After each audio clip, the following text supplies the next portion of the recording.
মা রাত্রি ভাত দাও। তো থালায় প্রথমেই দেখো গরম গরম সাদা ভাত। আজকে এতটাই ভাতটা গরম, ভাত থেকে দেখো ধোয়া উঠেই যাচ্ছে। দিয়ে দিলাম একটা কাঁচা লঙ্কা, সাথে চাকা চাকা করে শশা দিয়ে দিলাম। দিয়ে দিলাম লাউ পাতায় চিংড়ি পাতুরি, দিয়ে দিলাম লাউ শাকের ডাল। কুচি কুচি লাউ শাক এনেছিল। কুচি কুচি লাউ শাক আনলে আমাদের বাড়িতে এরকম ডালই করি, খেতে না বেশ ভালোই লাগে। দিয়ে দিলাম এঁচোড় চিংড়ি, আজকে এঁচোড় চিংড়ি করেছি, একটুখানি খুব স্পাইসি করিনি। দিয়ে দিলাম চিংড়ি ভুনা, একদম মাঝারির থেকে ছোট সাইজে এনেছিল চিংড়ি, একদম ভুনা করেছি।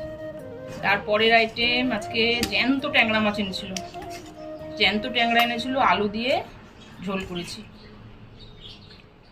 একটু গ্রেভিও দিয়ে দিলাম।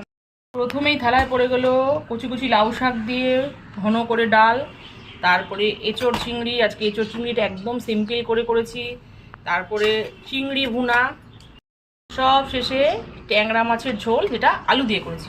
নাও বুধবারে একদম দুর্দান্ত থালি পুরো রেডি। দেখো পেয়ে যাবে চিংড়ি পাতুরি, 2 রকমের মাছ, ডাল, এঁচোড় চিংড়ি, সব কিছু। নাও চটপট শুরু করো।